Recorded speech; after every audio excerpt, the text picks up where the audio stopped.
বন্ধুরা, আমি সংহিতা। আমি তোমাদের আগের দিনের ভিডিওতে ক্লাস 11-এর দ্বিতীয় অধ্যায় জ্ঞানের স্বরূপ সম্পর্কে ফার্স্ট পার্টটা আলোচনা করেছি। আজকে আমি তোমাদের ওই চ্যাপ্টারেরই দ্বিতীয় পার্টটা আলোচনা করব। সেখানে আমি তোমাদের বলেছিলাম যে বাচনিক জ্ঞানের শর্ত সম্পর্কে আলোচনা করেছিলাম, জানা ক্রিয়াপদটি সম্পর্কে আলোচনা করেছিলাম এবং জানা ক্রিয়াপদের সঙ্গে জ্ঞানের কি সম্পর্ক সেটাও বলেছিলাম। আজকে আমি ওই জানা ক্রিয়াপদটার সঙ্গে জ্ঞানের কিভাবে সম্পর্ক সেটা বলেছিলাম, কাজে জ্ঞান কি, জ্ঞানের উৎস কি সেই সম্পর্কে আলোচনা করব। আর এই জ্ঞানের উৎস সম্পর্কে আলোচনা করতে গেলেই বিভিন্ন দার্শনিকরা বিভিন্ন মত দিয়েছেন। জ্ঞানের উৎস সম্পর্কে সাধারণভাবে দুটি মতের প্রচলন আছে, একটা হচ্ছে অভিজ্ঞতাবাদ, আরেকটি বুদ্ধিবাদ। আরেকটি মতবাদও আছে কান্টের বিচারবাদ, কিন্তু এই অভিজ্ঞতাবাদ আর বুদ্ধিবাদ নিয়েই সাধারণত দর্শনে বেশি চর্চা হয়ে থাকে। আমি তোমাদের আরেকটা কথা বলি যে যদি আমার এই পড়ানো তোমাদের ভালো লাগে, আমার ভিডিওটা লাইক, শেয়ার এবং সাবস্ক্রাইব করো এবং অবশ্যই বেল আইকনটা প্রেস করো যাতে আমি যে ভিডিওগুলো দেব সেগুলো তোমরা সহজেই সেগুলো দেখতে পারো। এবং আমার মনে হয় আমার ভিডিওগুলো যদি তোমরা দেখো তাহলে তোমাদের একটা চ্যাপ্টার সম্পর্কে একটা সম্পূর্ণ মোটামুটি ধারণা পেতে পারো। তবে অবশ্য বইয়ের বিকল্প কিছু হয় না, বই অবশ্যই পড়তে হবে এবং সেখানেও যদি তোমাদের কোনো ধারণা নিয়ে অসুবিধা থাকে তাহলে অবশ্যই আমাকে কমেন্ট বক্সে কমেন্ট করতে পারো, আমি তোমাদের সে বিষয়ে জানিয়ে দিতে পারবো।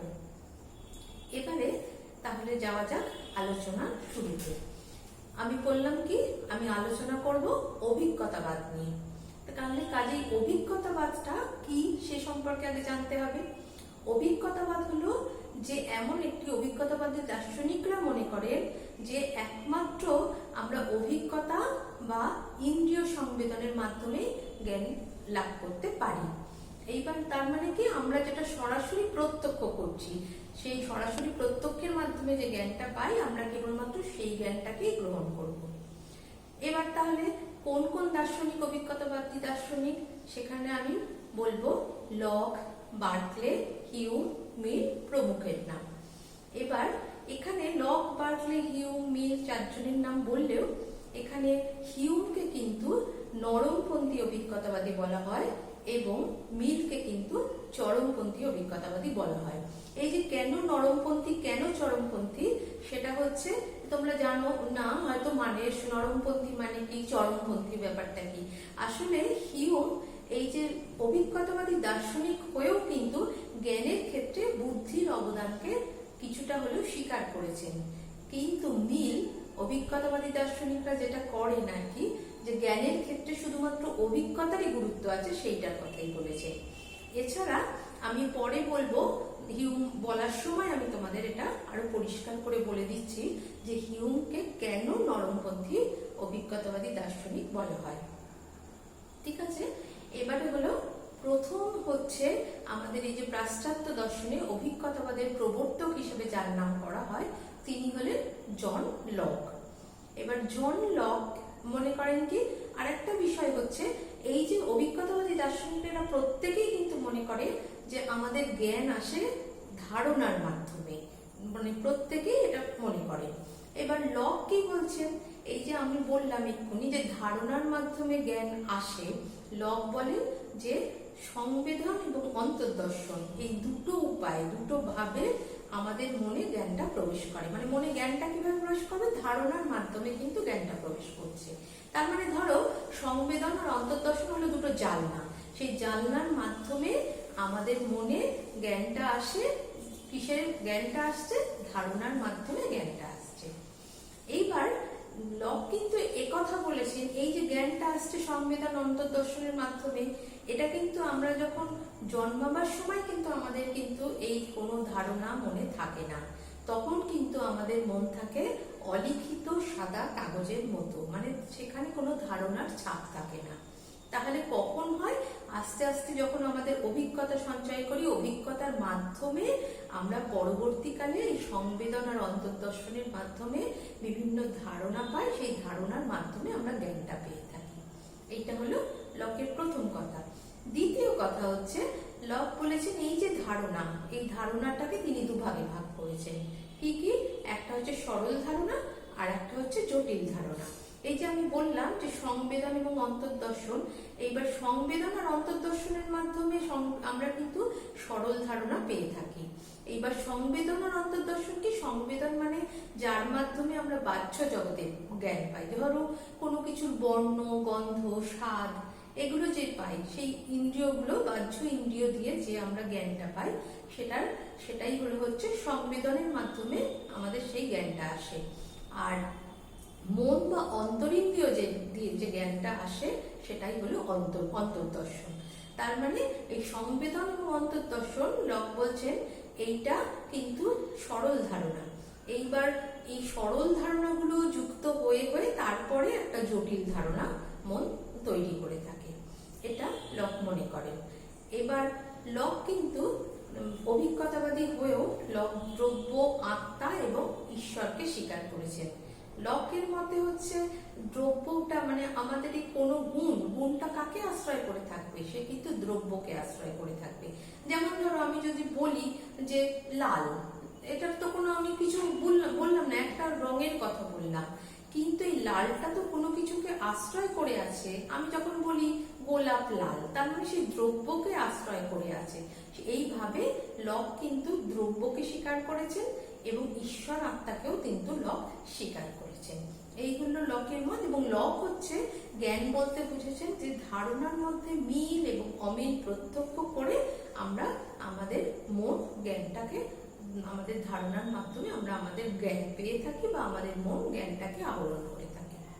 এটা গেল লকের সম্পর্কে মতবাদ। এবার দ্বিতীয় আমি বলবো হিউমের কথা। হিউম কি বলেছেন? হিউম কিন্তু একই কথা বলেছেন, আমি যে আগে বললাম যে ধারণার মাধ্যমে জ্ঞান পেয়ে থাকেন, কিন্তু হিউম কিন্তু বলেছেন যে যখন আমাদের কোনো ইন্দ্রিয়ের সঙ্গে বাহ্য জগতের যখন সংস্পর্শ হয়, তখন কিন্তু প্রথমে আগে মুদ্রণ হয়, মুদ্রণ বা ইমপ্রেশন এইটা হয়। এবার এই মুদ্রণের যে অস্পষ্ট প্রতিচ্ছবি সেটা হলো ধারণা। যেমন ধরো যদি আমি একটা উদাহরণ দিই, যে আমি যখন কারুকে দেখলাম, প্রথম যখন কারুকে দেখলাম, তখন কিন্তু আমার তার সম্পর্কে একটা ইমপ্রেশন বা মুদ্রণ হলো, কিন্তু সে যখন আমার চোখের বাইরে চলে গেল, তখন একটা তার প্রতিচ্ছবি আমার মনের মধ্যে থাকলো, সেইটা কিন্তু ধারণা। কাজেই ধারণার মাধ্যমেই আমরা জ্ঞানটা পাচ্ছি, কিন্তু আগে আমার মুদ্রণ হচ্ছে, পরে হচ্ছে ধারণা। মানে মুদ্রণটা হচ্ছে ধারণার থেকে অনেক বেশি স্পষ্ট এবং সজীব। আর তারপরে হিউম, যেটা আমি তখন বললাম যে কেন হিউমকে নরমপন্থী অভিজ্ঞতাবাদী দার্শনিক বলবো। এইবার এই যে জ্ঞান, হিউম জ্ঞানকে দুটো ভাগে ভাগ করেছেন। একটা হচ্ছে বাস্তব ব্যাপার বিষয়ক জ্ঞান, আর একটা হচ্ছে ধারণার সম্বন্ধ বিষয়ক জ্ঞান, মানে নলেজ অ্যাবাউট ফ্যাক্ট আর নলেজ রিগার্ডিং আইডিয়াস, এইটা। এবার বাস্তব ব্যাপার বিষয়ক জ্ঞান মানে আমরা যে সাধারণভাবে যা সমস্ত দেখি, ধরো গাছের পাতা সবুজ, সকল মানুষ হয় মরণশীল, এই সমস্ত জ্ঞান। আর ধারণার সম্বন্ধ বিষয়ক জ্ঞানটা কোনটা? যেগুলো হচ্ছে গণিতের জ্ঞান, যেমন ধরো 7 + 5 = 12 বা 2 + 2 = 4, এইগুলো। এই যে হিউম অভিজ্ঞতাবাদী হয়েও কিন্তু এই যে ধারণার সম্বন্ধ বিষয়ক জ্ঞানগুলো, মানে যেগুলো গণিতের জ্ঞান, সেগুলোর ক্ষেত্রে কিন্তু বুদ্ধির অবদানকে অস্বীকার করেননি। এই কারণেই হিউমকে অধ্যাপক ওয়ালস বলেছেন যে নরমপন্থী বা উদারপন্থী অভিজ্ঞতাবাদী, অর্থাৎ মডারেট এম্পিরিসিস্ট। এইটা হিউমকে এই কারণেই নরমপন্থী অভিজ্ঞতাবাদী দার্শনিক বলা হয়। বোঝা গেল এটা? এবার হচ্ছে হিউম কিন্তু লকের মতো দ্রব্য, আত্মা, ঈশ্বর কিছুই স্বীকার করেন না, কারণ যেহেতু এগুলোকে কোনো প্রত্যক্ষ করা যায় না, সেই জন্য হিউম এগুলোকে স্বীকার করেন না। এইটা গেল হিউমের মতবাদ। এরপরে আসছি হচ্ছে বার্কলের মতবাদ। এবার বার্কলে কি করেছেন, মানে যদি আলোচনাটা শোনো দেখবে যে লকের সমালোচনা করে সেখানে কিন্তু বার্কলে কিছু বলেছেন, আবার হিউমের সমালোচনা করে হিউমের মতের কিছুটা, সবাই কিন্তু অভিজ্ঞতাবাদী, কিন্তু হিউমের মতের কিছুটা সমালোচনা করে আবার মিল তার নিজের মত প্রতিষ্ঠা করেছেন। তাহলে এবার দেখি বার্কলে কি বলেছেন। বার্কলেও কিন্তু বললাম তো ধারণার মাধ্যমে জ্ঞান আসে, উনিও তাই স্বীকার করেছেন। কিন্তু এই যে লগ যে দ্রব্যকে স্বীকার করেছেন, বার্কলে কিন্তু দ্রব্যকে স্বীকার করেননি। বার্কলে স্বীকার করেছেন গুণের কথা বলেছেন, মানে এই গুণ আমরা সরাসরি কাকে পাই, আমরা গুণকে পাই। এই গুণের আধার রূপে দ্রব্য থাকতেও পারে মানে নাও থাকতে পারে, তিনি দ্রব্যের কথা স্বীকারই করেননি, সেটা লক স্বীকার করেছেন। কিন্তু উনি বলেছেন যে গুণগুলোর মাধ্যমে আমরা ধারণা পাই এবং এই ধারণার মাধ্যমে আমরা জ্ঞান পেয়ে থাকি। বার্কলে ওই জন্য দ্রব্যকে স্বীকার করেননি। কিন্তু তিনি কিন্তু আত্মা এবং ঈশ্বর বা পরমাত্মাকে স্বীকার করেছেন। আত্মাকে তিনি বলেছেন কি, আত্মা আমাদের সীমিত সংখ্যক জ্ঞান দেয়, কিন্তু পরমাত্মা কিন্তু আমাদের এই সমস্ত কিছুকে প্রত্যক্ষ করে, মানে যেগুলো আমাদের প্রত্যক্ষের অতীত, যেগুলো আমরা পারি না, সেগুলো কিন্তু সব ঈশ্বর বা পরমাত্মা প্রত্যক্ষ করে থাকে। এই জন্যই বার্কলের একটা বিখ্যাত উক্তি হলো যে অস্তিত্বশীল হওয়া মানে প্রত্যক্ষীভূত হওয়া, মানে আমরা না পাই কিন্তু পরমাত্মা কিন্তু সমস্ত জিনিসকে প্রত্যক্ষ করছে। এটা হচ্ছে বার্কলের মত। আর লাস্ট বলবো মিলের মত, যিনি হচ্ছে চরমপন্থী অভিজ্ঞতাবাদী হিসেবে বিখ্যাত। মিল কিন্তু আবার বললাম যে হিউমের মতের খণ্ডন করে হিউম তার মত প্রতিষ্ঠা করেছেন।